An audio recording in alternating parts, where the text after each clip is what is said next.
I can show you the world, shining, shimmering, splendid. Tell me, Magnus, now when did you last let that eye decide? I can open that eye, take you wonder by wonder, over, sideways and under, on Zeech's magic ride. A whole new world, a new fantastic point of view. No Imperium, tell us where to go, or say we're only dreaming. A whole new world, a dazzling place I never knew. But when I'm way up here, it's crystal clear that now the warp is in with you. In other words, ladies and gentlemen, welcome to the Fluffenhammer. It gets better.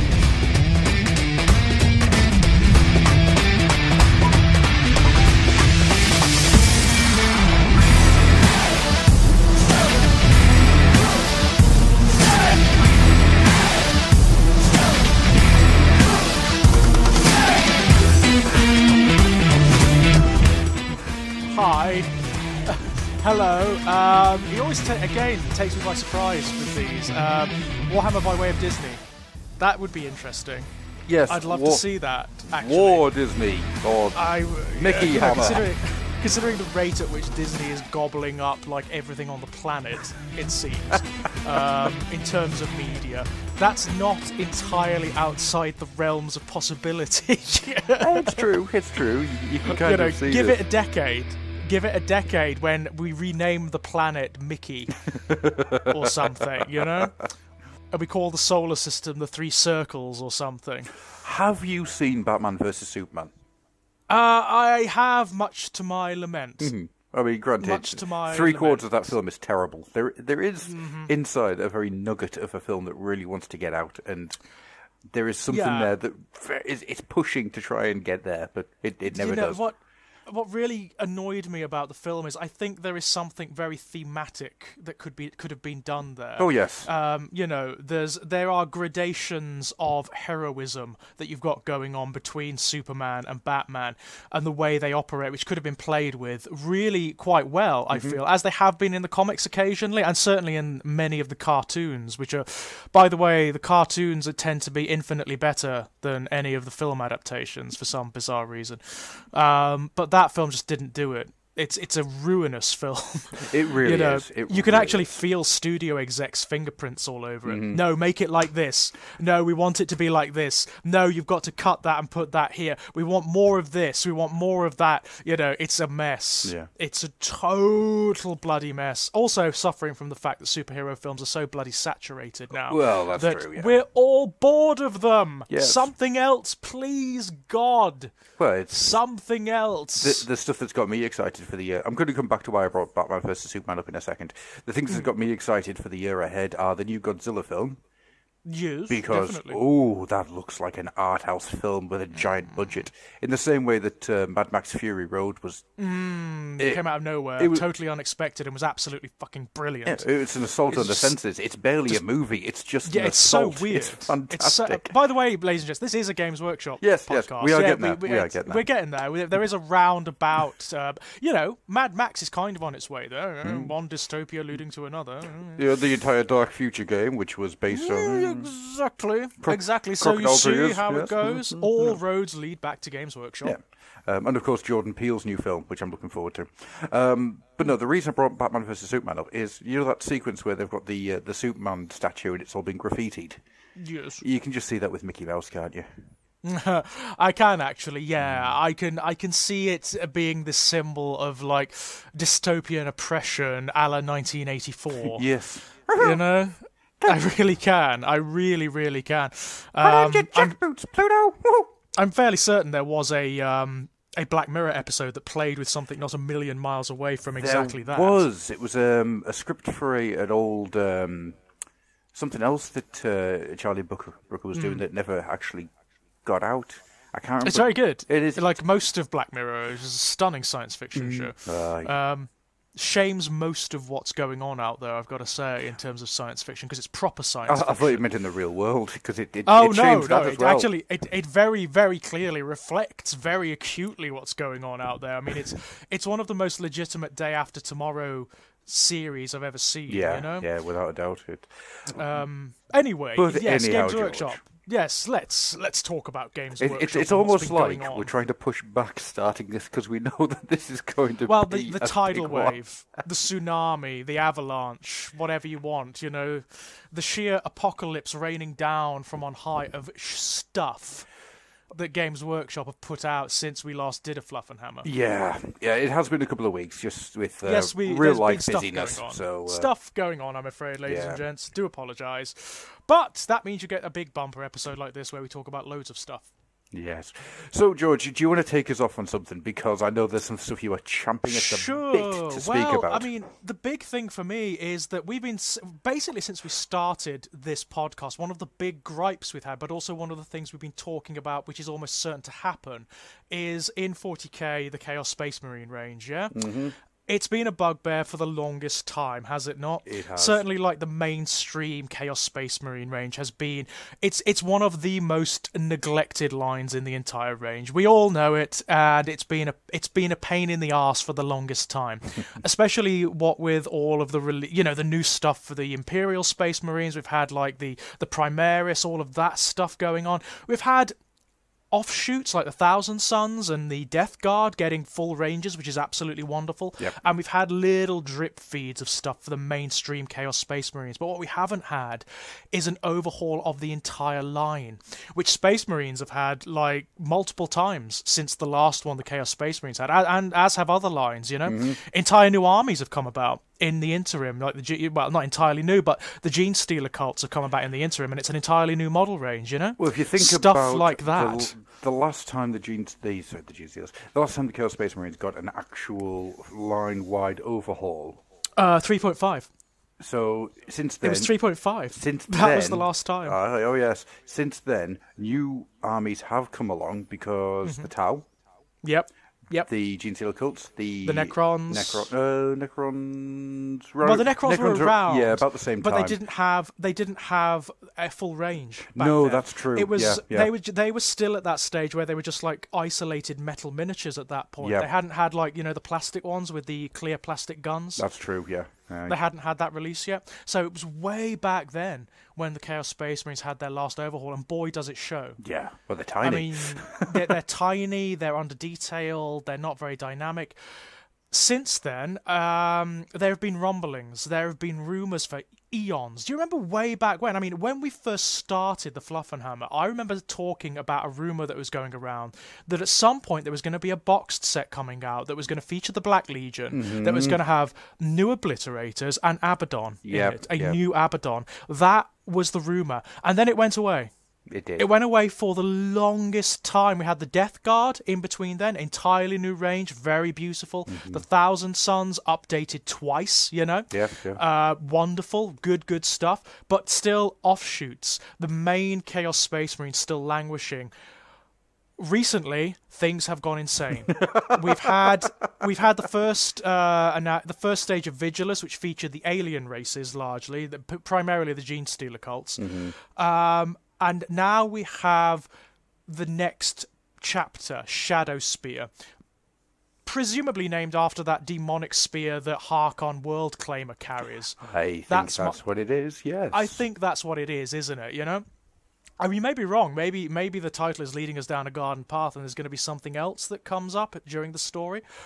But what we now know, thanks to not the rumour engine anymore, the rumour engine has been infested and taken over by some demonic entity that seems to have a sense of humour about itself. I'm going to be honest with you, George. I don't want the rumour engine to return. No, I don't either. I like the demon engine way better. Is been an amazing thing. Have you spent Have you seen any it time? interacting? Yeah, exactly. It's great, isn't it? Have you seen it interacting with players? It's fantastic. It's hilarious. It's got a right old sense of humour on it, has the Demon Engine. Perverse and sadistic, as you'd expect a demon to be, but still a sense of humour. And the Demon Engine has been drip-feeding us little bits and pieces of what's coming up. We've seen loads of stuff already. We've had several characters. We've had Harkon World Claimer already. He's been released. We've got this new guy that they just dropped a full photograph of, the sorcerer kind of guy who's called the Master of Possession, I believe. Yeah. And he's wonderful. I love everything about him. The miniature is stunning, but I also like the ethos they've surrounded him with. There was a video released not too long ago where he's talking, he's narrating it, and I love the language he's using because it's not like, oh, I'm a big villain and I'm a threat. No, he's talking in terms of promise. Yeah. It's like, I'm going to show you black miracles that you've never imagined, you know? It's that kind of thing. I will open your eyes whether you want them opened or not. I will show you the truth of this universe. It's wonderful. It makes me wonder what he's going to be. He's clearly like some sort of vector for like warp energy, for some sort of demonic energy. He's obviously going to have an effect on demon possessed entities in the Chaos Space Marine range. And have you also noticed there's a new keyword come about? I hadn't. Yeah, Demonkin. Demonkin. It's repeated again and again and again. My guess is when they re-release the Black Legion, when Shadow Spear comes out, that's going to be a new keyword that occurs in the Chaos Space Marine range, and it's going to refer to any sort of melding of marine, demon, and machine. So demon engines, mutilators, obliterators, possessed, that kind of thing, you know? Yeah. And my guess is he's going to have ambient effects on those units. He's wonderful. Absolutely love him. He is like, for me, he's the epitome of what we want from the Chaos Space Marine range. He's twisted, he's perverse, he's strange. He looks slightly removed from being a Marine, you know?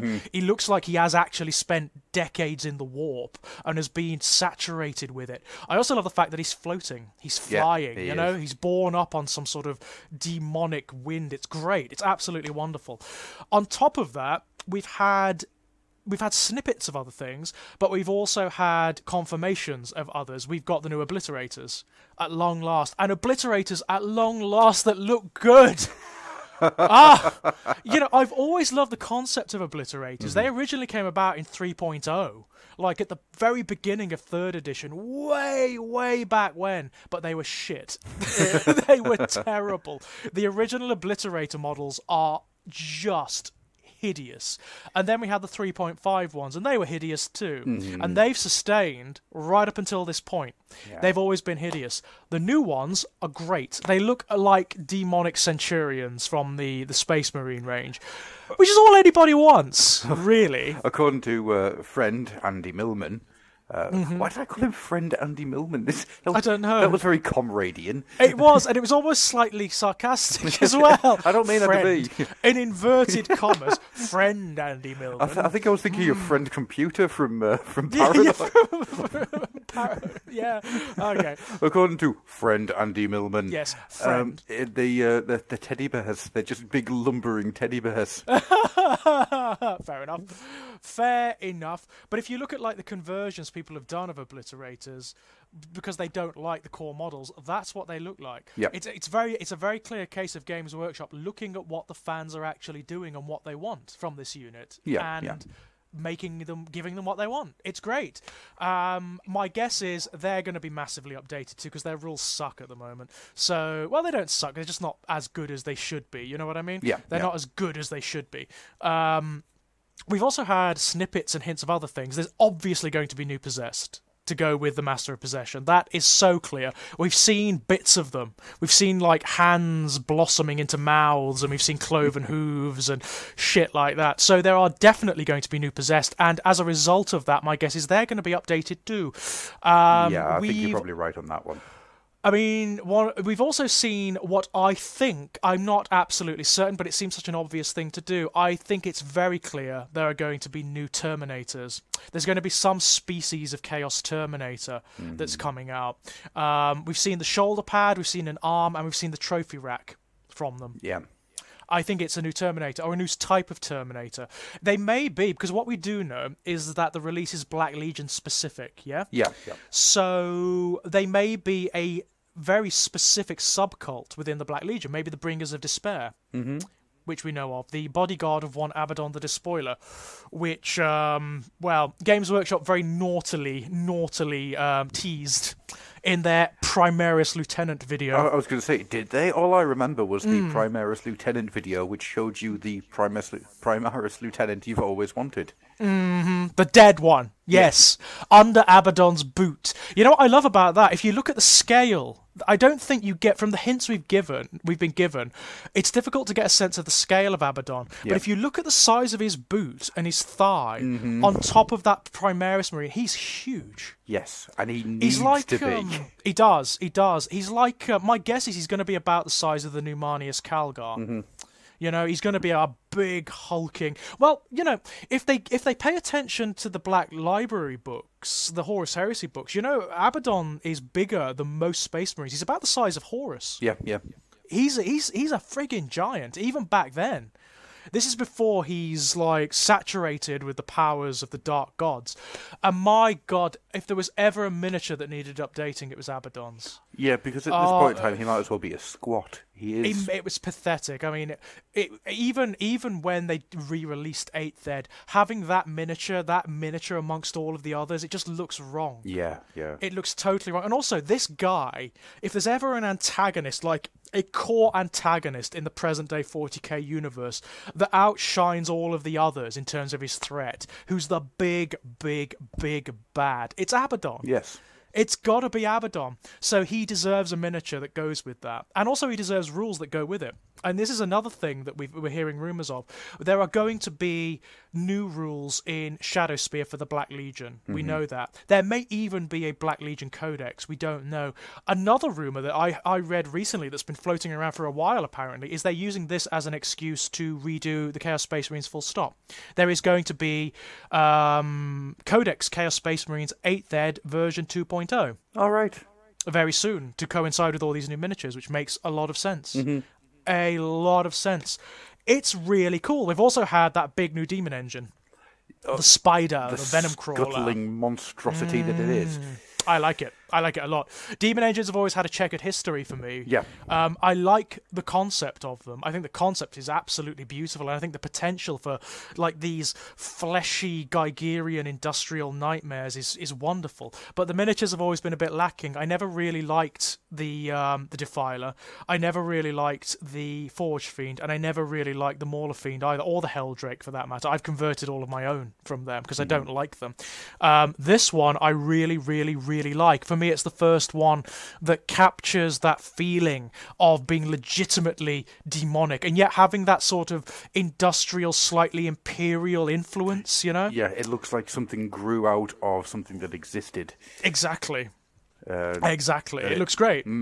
I'm actually tempted by the idea of getting one of them just to make into a parasite engine for my Skaven. Oh, yeah, perfect. And I imagine a lot of Dark Elder or Drakari players will want one as well to turn into like a Talos or a Kronos pain engine. You know, they're perfect fodder for that. Perfect fodder. But yeah, it looks like at long last we're getting that core Chaos Space Marine release that everyone has been wanting for years and years and years, and it's going to be big. I mean, it's clearly going to be huge. Oh, new Chaos Space Marines. Well, you know, the core Chaos Space Marines. Of course, we're getting new Chaos Space Marines as well. And they are slightly bigger. They're more like the ones in Blackstone. The Blackstone Fortress box set, which means they're just about the size of Primaris. They're just slightly smaller, which means they're probably going to be updated. And I sincerely hope they do. I mean, this is something we've discussed before. I really want them to remove their stats from the Imperial Space Marines. Yeah, they need to be other than Space Marines with spikes. Yeah, totally. I want them to be different. I want them to be different in the sense that they don't just feel like Imperial Space Marines when they play on the battlefield. I want them to be some significant differences. For my money, stronger on an individual level, but less of them. Yeah, you know? Yeah. That's it for me. More aggressive, less versatile maybe than the Imperial Marines. You know, that's what I really want from them. Yeah, a lot more single-minded and single-focused. aggressive, bitter, really strong, really powerful. Like on one-on-one, a Black Legion Space Marine could probably beat a Primaris one-on-one, Because, of course, they're also saturated with the power of the warp. They've been mutated, they've been strengthened, and these are the ones that have survived. That's the other thing. You have to bear in mind, these are the ones that have survived for this long. So these guys are like warlords. They're not just normal Space Marines. They have literally conquered worlds. They have destroyed entire populations. Even the individual Marines are capable of that. So they need to be a bit different. They need to be a bit more badass, especially the Black Legion ones. Because the Black Legion ones they're the Ultramarines, they're the Ultramarines equivalent. They are the prime power with it amongst the Chaos Space Marines, to the point whereby they've brought all the others under their sway. They are the principal force within what was the Eye of Terror. I'm just having a look for something. I can't really find it, so I don't really want to spend too much time just sitting looking. So I was reading something yesterday, and it said that a lot of stuff's getting rebranded. So I understand, yeah. So there's a lot of the anything that's got to do with the Crimson Slaughter is getting rebranded to Black Legion. Yes, so I understand. I mean, that's an interesting one, because I actually really like the Crimson Slaughter. Same, actually. Yeah, I think they're very, very cool. I like the... I know a lot of people didn't. I know a lot of people were really annoyed when Codex Crimson Slaughter hit, and it wasn't like one of the Prime Legions, Yeah. Which is what people wanted. I mean, I understand the frustration, because it was, as much as I liked the Crimson Slaughter, it was another example of old Games Workshop trying to force players to play in a particular way, the way they wanted, rather than the way players wanted, Yeah. So in that regard, I totally understand the frustration. But I love the background for the Crimson Slaughter. I really, really like it. I think they're interesting. I think they introduce like a nice new element to the Chaos Space Marines. It's nice to see the younger ones. What I would really sincerely hope is, after they're done with the Prime Legions, they do a Renegade book.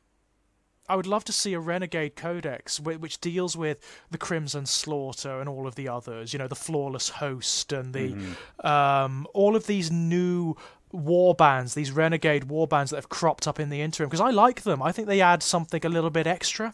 Yeah, it's a different flavour, it's a different taste.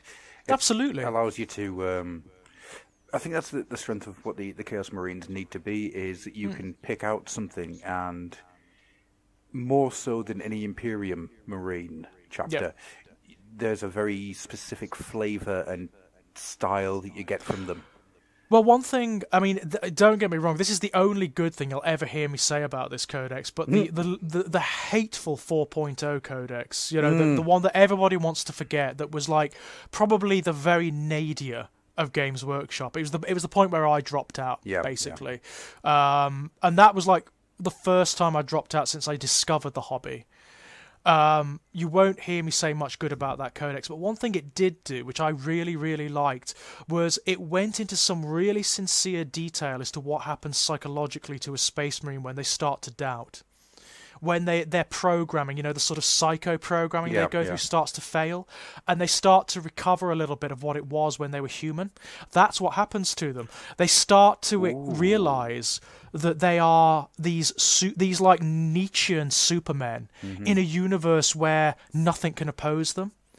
And they start to recover a little bit of their old drive. So they start to feel the desire for pleasure and for power and for personal glory and for, the rush of violence and for the thrill of exerting power over another being, They start to become more human. And that's what you get with the Renegades. That's what I really like about them. That's the element they introduce. And I really, really like that. You can imagine what it must be like for a Space Marine to realise what they are.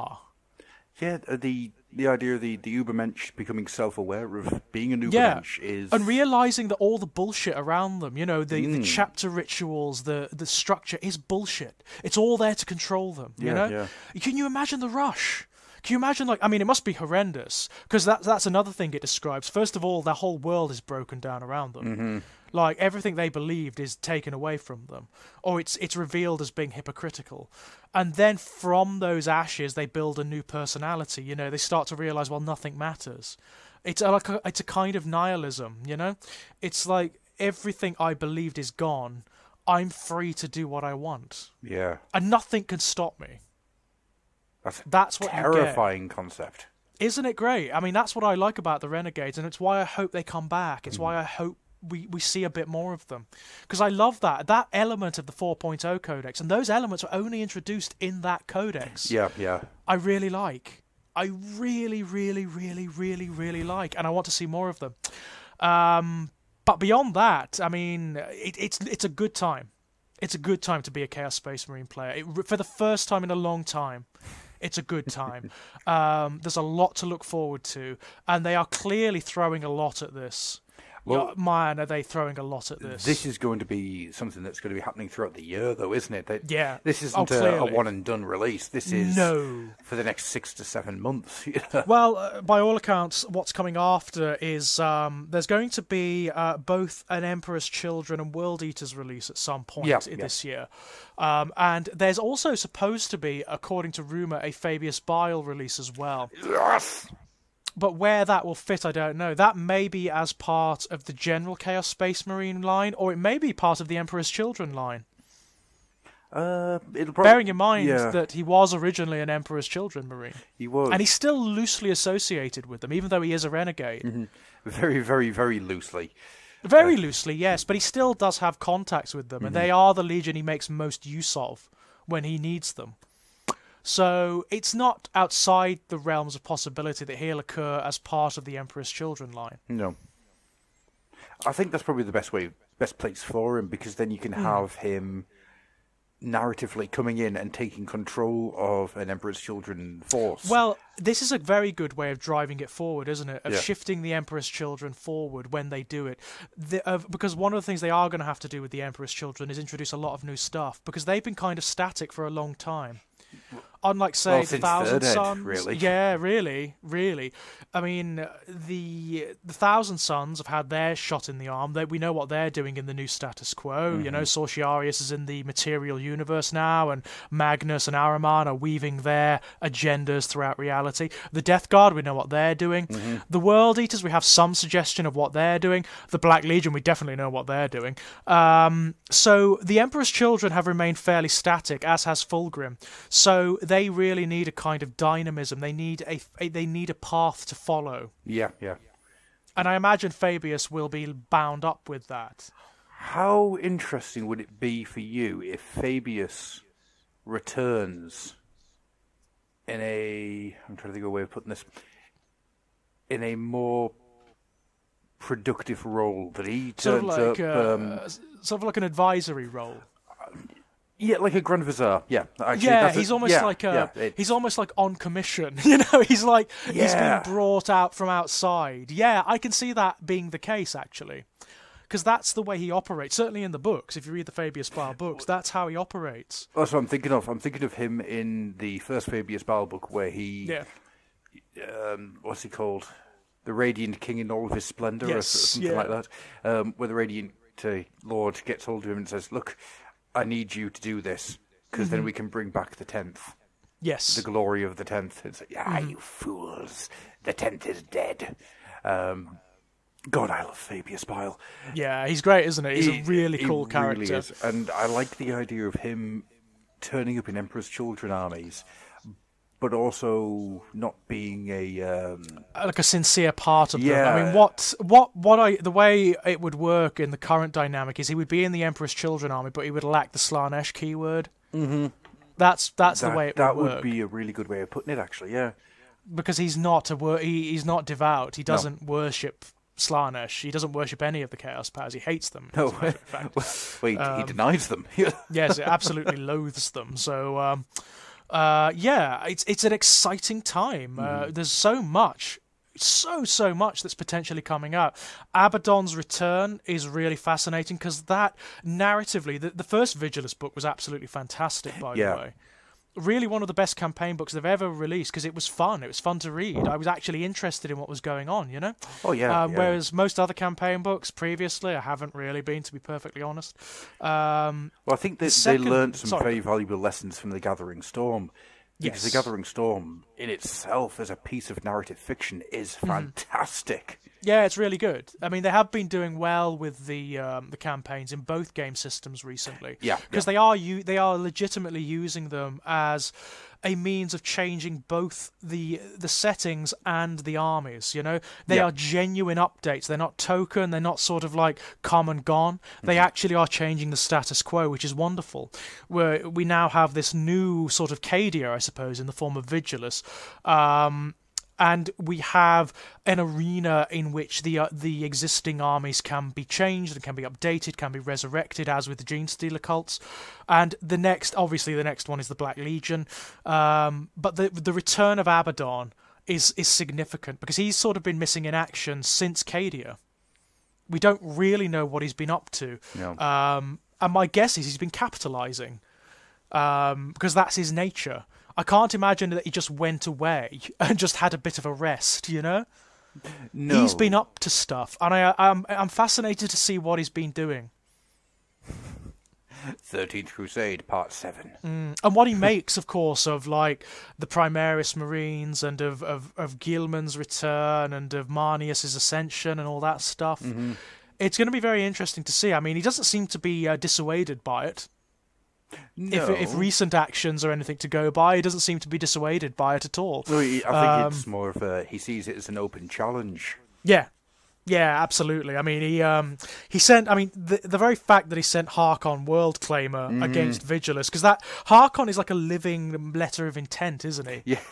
Basically, that's the way he works. He is Abaddon's signature. He's Abaddon planting his flag, isn't he? That's what Harkon is. I like the idea that this is how the Chaos Marines send out a cover letter. They send Harkon World Eater. They just send Harkon World Eater, yeah. Which is really cool. I mean, it's really, really cool. And now he's following with full force. So is it the entirety of the Black Legion? Has he sort of like gathered the forces of the Black Legion? Because if so, that's going to be insane because the Black Legion are bigger than like all of the other legions put together. Yes. It's like the biggest Space Marine force in existence. There isn't even an Imperial chapter that even can equal them. They are so huge. So that's going to be interesting if the Black Legion are going to start spilling through into the material universe on multiple fronts. I think what we're heading towards is something truly apocalyptic. Yeah. And if Games Workshop are smart about it, they can spin this for the next 3 years. Yeah. Oh, 3, easy. 4, 5 years. You know, they just keep slowly but surely moving the timeline along towards, well, Abaddon getting close to Earth. Well, from what I understand, this is like a big project. They have been saying for the longest time that what they really want is for it to be more narratively dynamic, for it to actually change and move forward. And I think that's what they're building towards. I think incrementally, Abaddon's going to get closer and closer and closer. And I imagine there will be eventually an event that does for 40k what the End Times did for Warhammer. I don't think it's going to get to that point. Really? I don't know. I don't know. Outside of the narrative, the reason that the End Times happened was because Warhammer Fantasy Battle wasn't making money. It was just failing. Yeah, it was dying on its arse. But 40k's never been in that position. No. I mean, I don't think what they're going to do is like invert the entirety of the 40k universe. But what I do think they're going to do is establish a new status quo whereby there's something like, for example, I'm imagining a new Great Crusade. Yeah. I'm imagining like an Imperium Ascendant, maybe with Robert Gilman in the place of the Emperor. My guess is you're either going to have the Emperor die or he's going to get up. He's going to actually get up or be reborn or something like that. In some sort of last-ditch apocalyptic scenario. And that's going to just like shake the universe to its foundation. So the status quo is going to change quite dramatically. Yeah. That would be my guess, but I don't think that's going to happen for like maybe half a decade. Yeah, I think because the moment that happens, you can't put the genie back in the bottle. No, you can't. So it has to be done perfectly, really well. or it's going to fall apart. Yeah, I mean, for my money, I know what I want to happen, but whether that will or not, I don't know. I want Roboot to be the new emperor. I want Roboot to take over, simply because I like him more. Well, yeah, it's weird, isn't it, how Gilliman has become this thing where before Gathering Storm happened, Gilliman was the do-all. He was the Cyclops. The poster boy, wasn't he? He was the poster boy. Yeah, he was the nothing but good. Yeah, perfect, pristine, pretty boy. You know, he was the poster child for the Imperium, wasn't he? He was the good son. But they played around with that concept so much since his return. Quite a lot. The idea of how people see him and how he actually is. Well, how he perceives himself. Yeah. You know, his whole status has been shaken, hasn't it? You know, by his exposure to this new Imperium. He is not the guy he used to be. No. And that's very interesting. That's very interesting. There's so much about Gilliman that I really enjoy. Me too. I like his doubts. I like the fact that he's like really now doubting what his father intended. Yes. He's asking the questions that all the traitor Primarchs asked, you know, which I really like. I love that tension, and I want to see more of it. The thing that really gets me about him, that I find the most enjoyable part, is just the get off your knees. Do not pray to me. Yeah. It's, you are so good. Yeah, I like him a lot, because he is the old Imperium. He's the spirit of the original Imperium come back to haunt what it's become. And he's disgusted with it. I mean, he's appalled at what's become of his father's ambition and vision, i.e. the exact opposite. The exact opposite. In fact, you know, in any real terms, Lorgar won. Yes. In any real terms, Lorgar won. Well, it's brilliant, because do you remember before his release, there was that little picture that came up from the Warhammer community, the Why Do I Live picture? Yeah. How much has that informed what Gilliman has been since his return? Yeah, I mean, that's the core of his new character, isn't it? Better that we all should have died in Horus's ambition than live to see this. He's broken, isn't he? I mean, he's actually broken, because there's nothing to fight for now. No. Really. But at the same time, he's still a pragmatist. He's still this really down-to-earth pragmatist. So he's not, like, allowing himself to be dragged down into the mire of despair. He's just getting on with it. He's like, right, okay, it's all gone to shit. We need to put it right. Yes. We need to put it right. It's a less pushing forward and less trying to build the new status quo and maintain humanity's survival. That's the thing that I found... One of the many things I found really interesting about Gilliman is that he's having to completely relearn his skills. The idea of the crusade of pushing forward and reclaiming human worlds.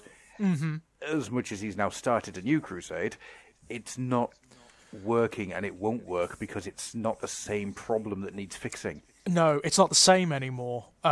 Humanity is a known quantity in the universe now. Yeah. And the alien races know how to combat them. And Chaos is very just happy to let them spread. Yes. Because they are the very seeds from which Chaos erupts. So it's like, fine. We're fine, you know?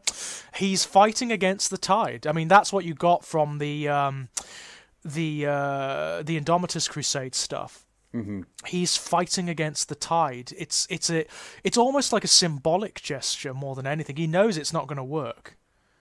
He knows that it's impossible. He is basically King Canute, you know? But what he's trying to do is present some sort of symbolic figurehead for humanity that will rally it at its sort of darkest hour. Whether that'll work or not remains to be seen. I'm going to say, in the grim darkness of the 41st millennium, there is only disappointment. Yeah, for Gilman, anyway. Yes, yeah. For Gilman, I mean, we've already had Fulgrim whispering around him, you know, when he was originally resurrected. Yeah. Fulgrim actually spoke to him from in the warp, and he's basically just laughing at him. He's sort of like, well, look, there's no point to this anymore, you know? Everything you fought for has failed. Everything your father promised has failed. So why not join us? Why not just revel in it? You are a god, basically. There is very little in this universe that can stand against you. So make your own Imperium, man. You know, make your own empire. Go for it. Why not? I really like the idea of, just the way you said that, of Fulgrim being a little bit hippie-ish. Yeah, well, he would be, wouldn't he? Come on, man, make your own. Well, the thing is, Fulgrim's just. Imagine if Fulgrim was the dude. Oh God, yeah. Well, yeah, that would work. Actually, I'd go for that characterization. I think that would work really well. You are a dirty, filthy heretic. Yeah, that's just your opinion, man. Yeah. But the thing is, he's the only one who's actually really enjoying Guilliman's resurrection. Magnus doesn't particularly care because he foresaw it, so it's sort of like, it's just another step in my master's plans, you know. But Mortarion is pissed. Yeah. Mortarion is really pissed. He was like, gosh, you know, we thought he'd gotten rid of you. Oh, good Lord, why are you back? Yeah, it's like, Abaddon's not too happy either about it, by all accounts. In creating voices for all of the Primarchs, I like to think that Mortarion sounds like Droopy Dog. He's just perpetually depressed. Yeah. Oh. Droopy with a cold, maybe. Yeah, that's that's quite a good characterization, actually. Anywho, I think that's everything to deal with on the 40k side. Adam, I know there's something that really, really, as just like, funnily enough, something we've actually spoken about on very recent previous episodes, which it's almost like they're listening. It's a little bit freaky, isn't it? It's a little bit freaky. We talk about it, we ask for it, it happens. So, Chaos Dwarfs, any day sound, yeah? Yeah, Chaos Dwarfs, awesome. Fulgrim and the Emperor's Children, please. Lamassu? I would like a Lamassu, please. Oh, wow. God, that's going back. I would like a bog octopus. Jesus. Yeah. Right back to the very beginning. Yeah, I am. Yeah. Space vampires? Yeah. Jesus. Space undead. Yes, oh God. Yeah, Rogue Trader is a wonderful experience. Yeah. But yes, so Carrion Empire dropped. And Carrion Empire in of itself is a great little starter set. I really like it. There's lots going on. But one of the attachments to that was the new Skaven releases. Which, I know is just Adam's thing, you know? So, you get the new Endless Spells, which are really cool. You get the Gnawhole scenery, which is awesome. For me, that was one of the best things. It was one of the best things. I love the fact they've introduced that into the game. Yes. You know, the new mythological part of the Skaven is now part of their mechanics. It's like, yes! Oh, yeah. Yes! Oh, just hold on to your horses, George. Hold on to your horses, because we're about to hit a very bumpy ride, and it's going to get so good. Right. Also, they released the new battletome, Skaven. Now, I've been convinced since the beginning of AOS that the Skaven are going to get a battletome for every clan. I now understand why that idea has been jettisoned. Right, okay. Because it doesn't matter which clan it is. I will come to that in a moment. But I'm going to go through, and spoiler alert for anybody who hasn't read the Battletome yet and wants to get in and experience the joy of it for themselves, because I'm going to get into some depth. Because reading, some people may know, some people who are on my Facebook messengers may know how excited I got when I was reading parts of it as I was sending messages off going, good. They've done this! They're like this now. First and foremost, what they've done is made the Skaven into the boogeyman. It's brilliant. It is such an amazing concept. So, going right back to the beginning, going right back to the end times. The Horned Rat realizes during the end times that he can't win. Right, okay. And so, what he does is he scoops up Skaven Blight as a whole. Okay. And hides it in the warp. Oh, so like the entirety of it. Oh, yeah. All of Skaven kind. Every Skaven that was in Skaven Blight is kept. He's now in the warp. In the right, warp. Okay, so in between realities, yeah? Once the mortal realms existed, he drops them back into reality. Okay? He drops them in, and because of that drop, it crashes through and it breaks the skin of reality. And so that's how... It's not called Skaven Blight anymore, it's called Blight City. And Blight City, right. It is this giant, cavernous creation inside the shrieking nothing. It's right. So if you imagine the void is the rock, the bedrock between the realms, they have carved out this massive, great big cavernous creation, and that is where the Skaven come from. They are not. Right. They don't live in any of the realms. They've got this crisscross network tunnels through reality.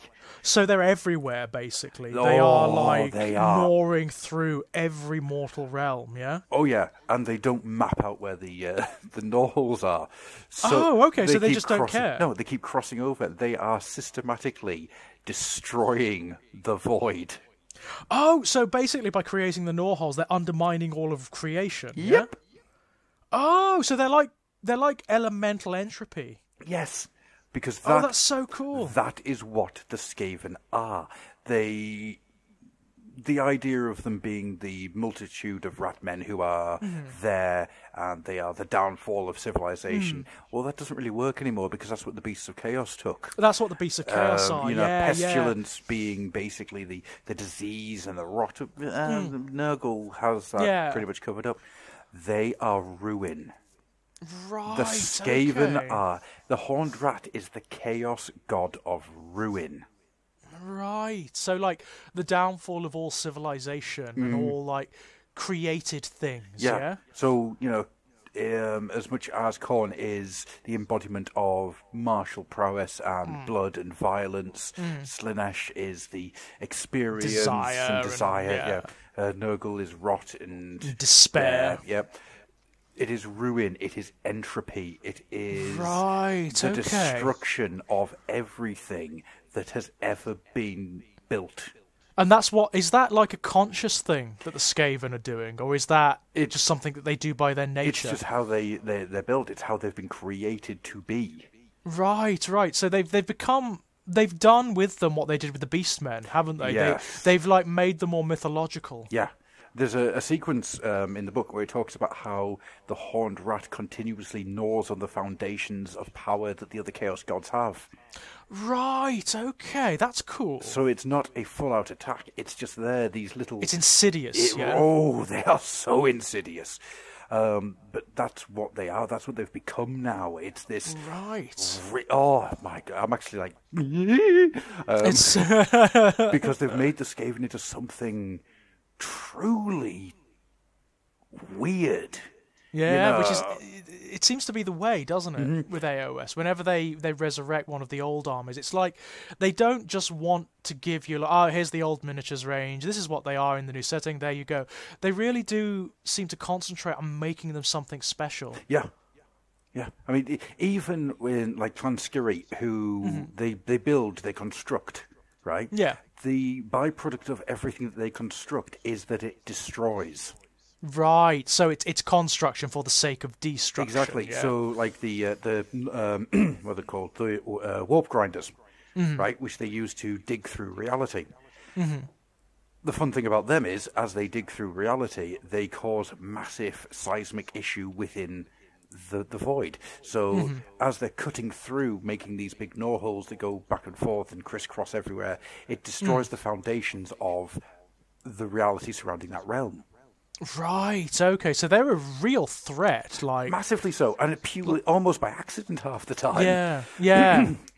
That's really cool. They're not a threat in the same way that Nagash is, or the Chaos Powers. They're their own sort of species of threat. If you think about how all the other Chaos Gods, they are a threat due to plans and through ideas and concepts and agendas.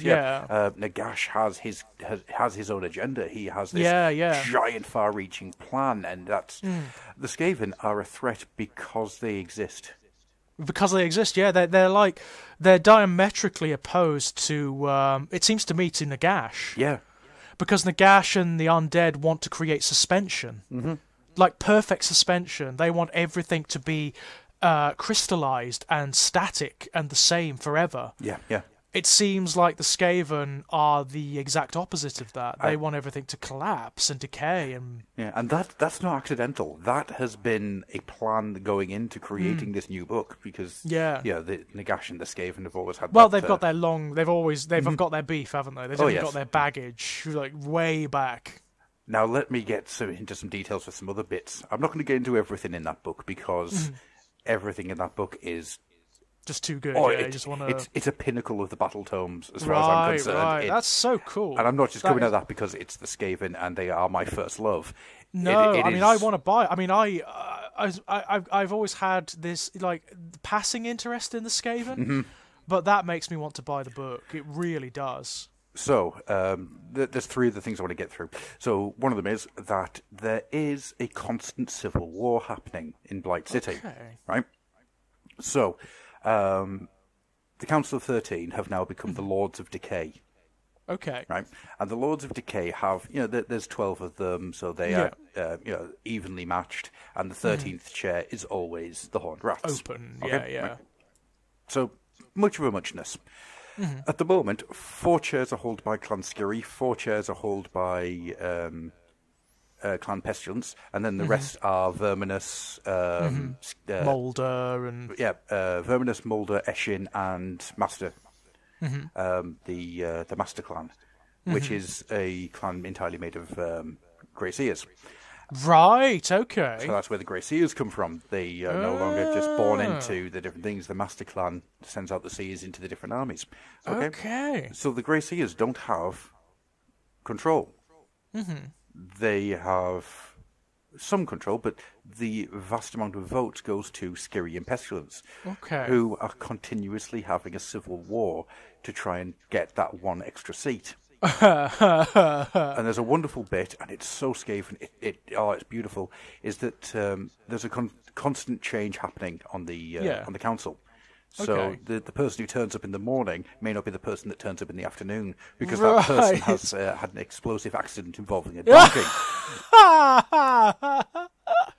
So there's politics, yeah? Oh, there's so much politics. They are just constantly killing each other off. Brilliant, absolutely brilliant. One of the things that the Horned Rat did during the dropping down of Skaven Blight into the mortal realms is he picked up huge swathes of his Skaven and flung them right across the realms. Okay. And he gave them an order. Go forth and multiply. Okay, right. So it's almost mindless. It's yes. almost like... So they are very much the ideology of the cancer. Yeah. That's what they are. They are entropic. Their very base nature is entropic.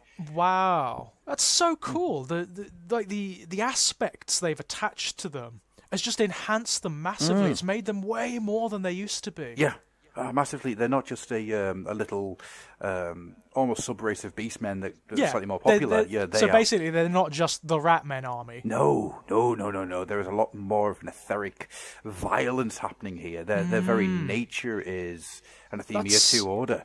That's awesome. And other stuff in there, like there's these little throwaways in there. The Lords of Decay, they meet in a tower, right? The tower is the Tower of Kavzar. Right. Do you recognise the name? It rings a bell. What's it from? You just made the best accidental pun ever. Accidental pun, yeah? The Tower of Kavzar is the tower where the 13 bells were created in order to birth the Skaven race. The Horned Rat brought that tower. Ah, right. No, that was totally unintentional. Yes. But, oh, man. Subconscious, maybe. Maybe. Yeah. And then, of course, there's the Vermin Lords. Yeah, how do they fit into all this? So there's the story of Screech Vermin King, who is the Vermin Lord who leads the Shadow Council, which is the mirror of the Lords of Decay, but with Vermin Lords. Okay, and right. That's even more violent because those Vermin Lords can sometimes sit on the Shadow Council for minutes. Yeah. before they're destroyed. Before something happens and then they're sent back to the Horned Rat. So he was created, and I don't know if this is for all Vermin Lords or just him, but the Lords of Decay displeased the Horned Rat, and so they were thrown into an oubliette in the void. Okay. So dropped into nothingness for endless eons. They became, and I love this terminology, tail-tied and fate-twisted. Okay.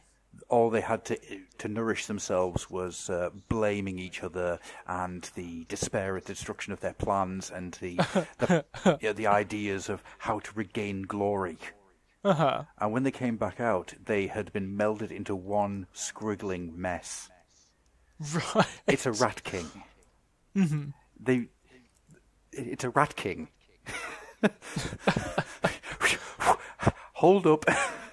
You've taken the mythology of rat kings and thrown it into the Skaven. Yeah, yeah. And they were then smushed by the Horned Rat, and that created the Vermin Lord of Screech Vermin King. Okay. So if that's how it's... And I love the idea that the Vermin Lords are actually that. They are just the worst of the worst of the Skaven race, mushed into one. Yeah, just mushed together, like the every aspect that would be considered the worst, but it's probably the best amongst the Skaven. Wow. So they epitomise the race, yeah? Oh, very much so. On every level. Yeah, yeah. And it's something special. And then the final thing that really got my interest, right? There's a little page. On that page, there's a picture. There's a picture of a Grey Seer riding a giant, mutated rat ogre into battle. I wonder who that could be. Thanquol's still alive. Okay, so... Would you Go like check to won't be know? pleased. Oh no! Would you like to know how Thanquol's still alive? How is Thanquol still alive? Because I'm sure he ended up really dead. Yeah. Like, no, really dead. no. It's so no one's quite sure. However, reading between the lines of the book, there are two ideas. Right? Okay. One is that just before his final moments, the Horned Rat grabbed him and said, "You failed big time, boyo." Okay. And dropped him into one of his oubliettes. Okay, so he's been around, you know. Yeah, so he's never actually left. He's just been trapped in the shrieking nothing, staring out to the mortal realms, watching everything. Planning, presumably, knowing Thanquol. Yeah. Or he was rewarded and dropped into the oubliette. So it depends on which way you look at it. It's either a punishment or a reward. Yeah, I like that. And so he turned up at the turn of the biggest Civil War battle, right? And he just appeared out of nowhere, riding Bone Ripper, or Bone Ripper Mark 27. Yes, I was going to say, which mark is this now? Oh, it's quite far on, I think. There's been quite a few, haven't there? And he single-handedly turned the tide. So he managed to bring the Civil War to an end. Got the Master Clan an extra 2 seats or something like that, and then vanished off into the abyss. The great thing is, how it's written is that he was this heroic figure who came in and stopped it. But at the end of it just went, he is now serially wanted by Eshin, Pestilence, Skiri, and Mulder to explain the loss of so many people in such a simple plan. Right. So it worked, it just didn't work. Yeah. Interesting. So Thanquol's still around. That's cool. Yeah. I'm really quite pleased about that. Not only is he around, there's something going on with Thanquol. Something well, big, and it's isn't there always? Isn't there always? And it is such a great book. Yeah, it sounds to me very much like the same experience I had with the Beastmen. Yeah. You know, I really want to read it. In fact, I'm going to buy both that and the Carrion Overlords, the Flesh Eater Courts. The Flesh Eater Courts, yeah. I'm going to buy both of those because it just sounds fascinating. The whole dynamic sounds fascinating, and if they've done with the Flesh Eater Courts what they've done with the Skaven, well, have you seen all the little hints that the Flesh Eater Courts have had in their releases? You have, yes, the little symbolic things. They're the bloody Bretonnians. Yes, they are. They're the bloody Bretonnians. That is brilliant. For me, that is the best thing. Well, between that and Cetra reappearing in the new book as a Stormcast. Yeah. So it's nice to see the Tomb King's back as well. He really is the imperishable now. He is. He is indeed. Like, not in quite the same way. But actually, Cetra fits as a Stormcast. Well, yeah, because he was never evil. No, he was. Cetra was never evil. The Tomb Kings were never evil. They were one of the more neutral armies way back when. It was more to push back against Nagash than anything else. Yeah, more than anything. They were like the Nagash's bane, weren't they? More than anything. Very much so. So yeah, he fits. He fits really well because he does have this certain nobility about him. He fits really well as a Stormcast. That's wonderful. That's wonderful. My hope now is that they run with it. I want to see him as a character. I hope so. I really do. With a miniature and maybe a host that has some like Egyptian qualities. I think it'd be nice to see either a very slight Egyptian feel or a very subtle. slight, just Tomb King-y feel. Maybe just very Tomb King, withered-looking skin or something. I don't know. Headdresses, that kind of thing. Just little things to mark them out. Serpent imagery, that kind of thing. Just to mark them out as being the. I wonder how he feels about that. Does he remember who he is? Well, I've not read the book yet. It's just one of those things that popped up in my my feed as somebody had taken a picture of the page. He's not a bad guy, Cetra, but he is very proud. Yeah.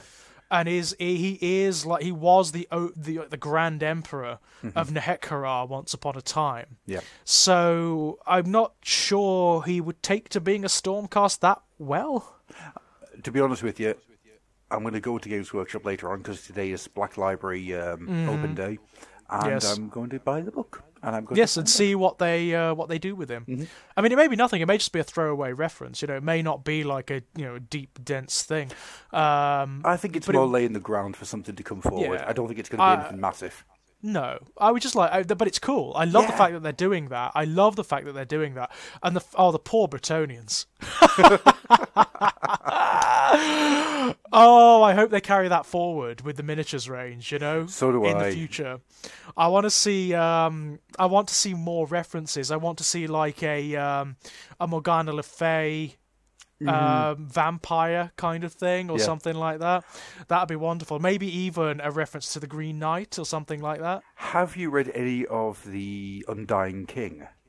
I haven't. No. Right. There's a sequence in the Undying King, and it is left with you're given the sort of idea that the Ghoul Kings have a tendency to worship. Oh, what's it called? The Mortarch of Blood. I can't remember his name. The woman. Female vampire. What's her name? Neferata. They have a tendency of instantly following her whenever she says anything. So I like the idea that they see her as Morgana. Yeah. Oh, of course. Yeah. That makes a lot of sense, actually. They've transplanted it. All of that old nobility and that sort of rite and custom they've transplanted into the neurosis of the Ghoul Kings, the pathology of the Ghoul Kings. That is brilliant. And it's something that Gash would definitely take a great deal of pleasure in, isn't it? Oh, yeah, without a doubt. Of making these incorruptible, noble knights into ghouls and cannibals and monsters. Yeah, it's brilliant. It's brilliant. Love it. There's another thing that I recently did. Do you remember a while back I was telling everybody that they had to go and read Soul Wars? Yes. Yes. Well, I read Plague Garden. Yeah, right, okay. Plague Garden's good. Is it good, yeah? Oh, God, yeah. If you want to know what happened to all the Bretonnians that didn't become Ghoul Kings. Oh, okay. Oh, the Order of the Fly. Oh. Oh, the Order of the Fly is good. Oh. And I don't just mean that as in, look, Bretonnians have become all nurgly. They are legitimately, as a concept, fantastic. Oh. So it's... God, it's poor Bretonnians. Oh, they've taken a beating. Like, they have... Did someone at Games Workshop not like them? Or something? I think a lot of it is to do with how the Bretonnians were all right. Well, I mean, personally, I never really liked them. No. They were the most sort of derived from actual history of the Warhammer armies, weren't they? Without a doubt. And to the point whereby they were nothing else. Yeah. They were just the knightly orders, they were the Arthurian legend, and that was it. Yeah, the Arthurian legend put through the French ringer. There was not much else to them. There really wasn't much else to them. So I'm kind of glad that they are actually giving them a little bit of character now. In the worst way possible. In the worst way. It's brilliant. I think it's absolutely brilliant. And I think it's, if they were going to do that to any army, without wanting to like upset people or cause a fuss, that's probably the best target. Yeah, I agree with that. It's probably the best target. I think people are actually going to really like it, to be honest. And I would not at all be surprised to see Bretonnian-style flesh-eater courts turning up now. I would be really happy with that if there were just little scraps of the, what are they called, the deux de fleurs? Yeah. All the symbols and everything. The fleur de lis and all of that. Yeah, that's the one. Yeah, that's the fleur de lis, yeah. That's the word I was after. I had it the wrong way around. The chalice and all of that kind of thing, yeah. I mean, look at the endless spells they've got. Yeah, I mean, they are total references, aren't they? They are total references. The chalice is there. The horses are there.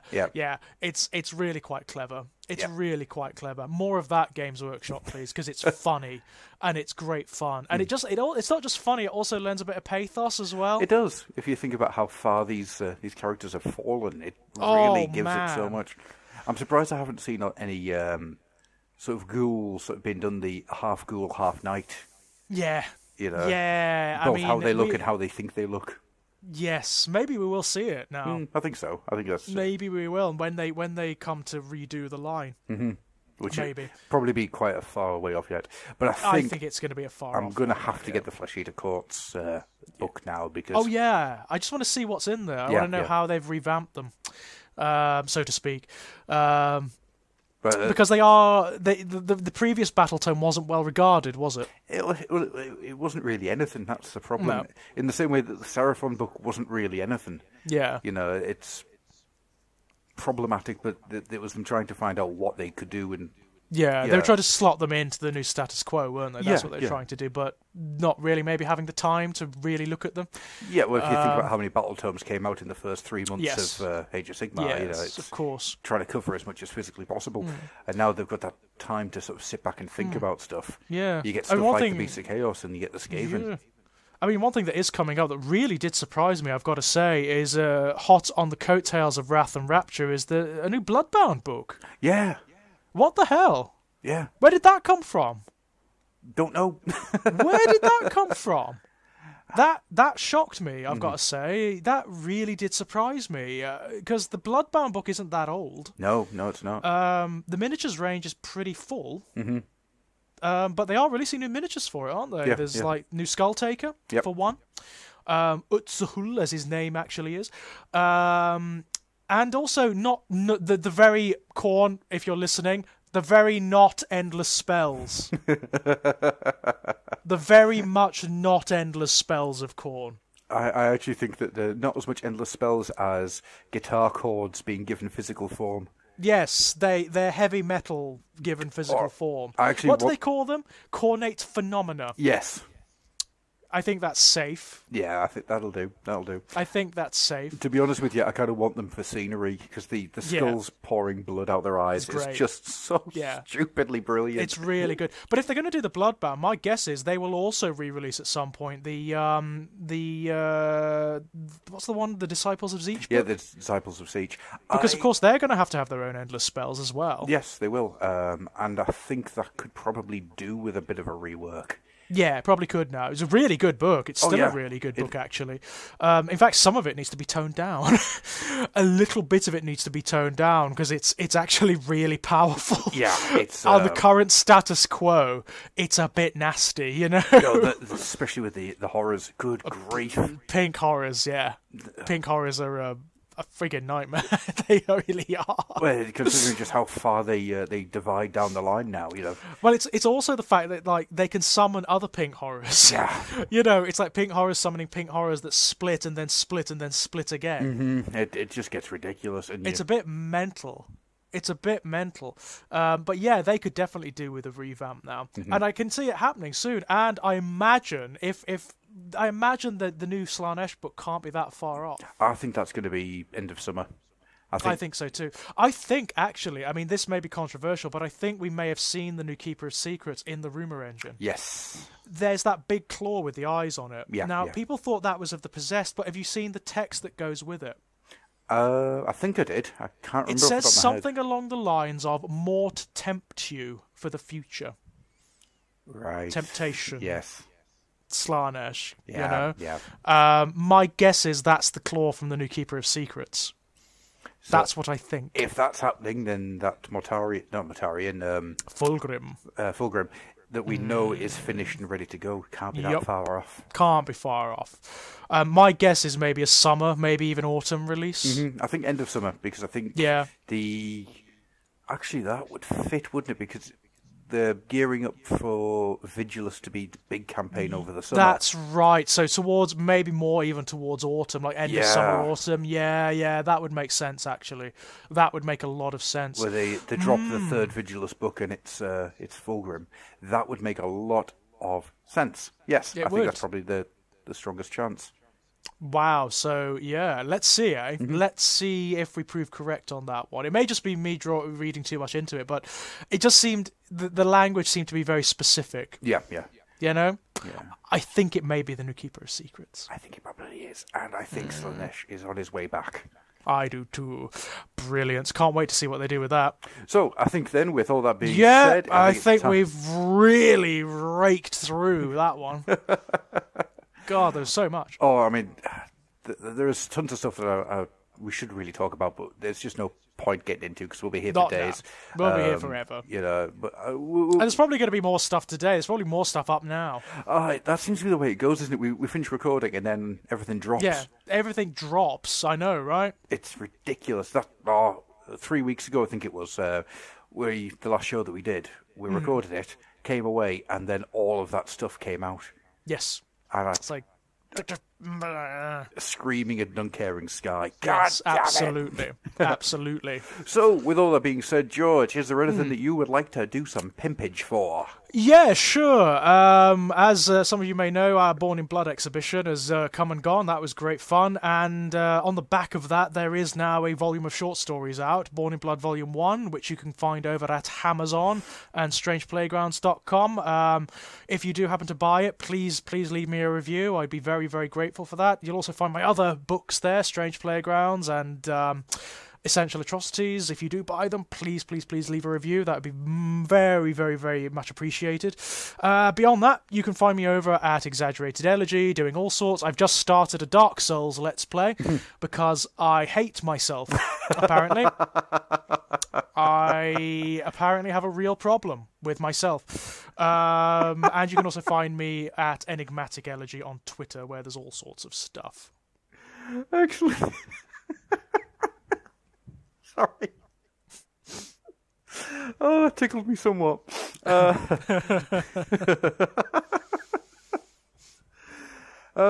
Yes, I exist. There we go. Right, yes, as for me, there's not a huge amount for me to pimp because I've got a wedding in a couple of months and I am incredibly busy. I can imagine. Bloody hell. Oh, God, it's getting here quick. It's mad. Yeah, it's mad, isn't it? Yeah, this is getting ridiculous. Oh, God.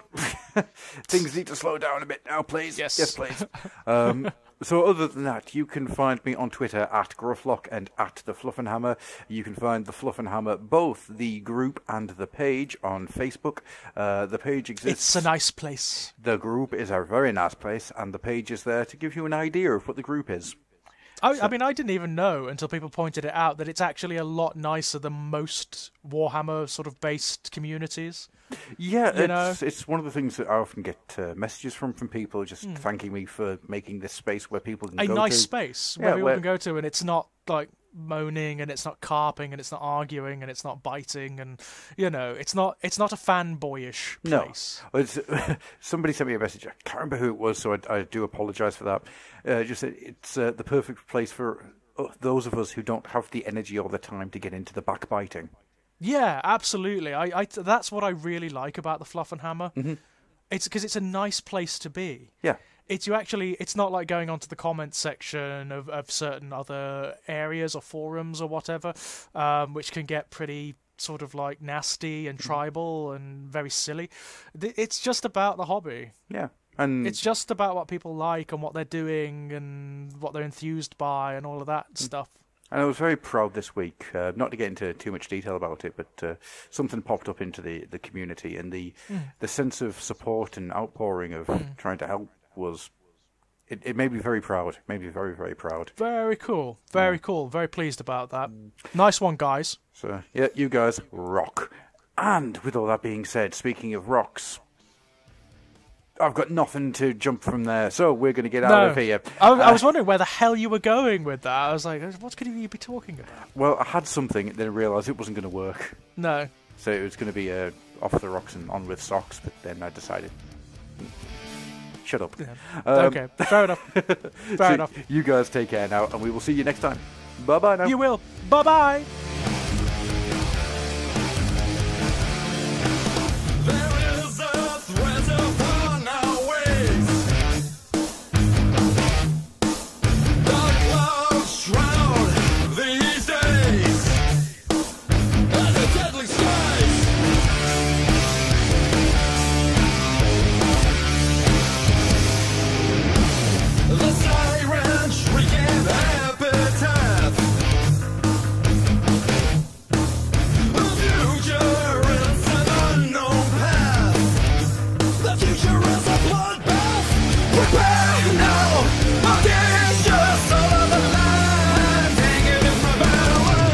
Let's go!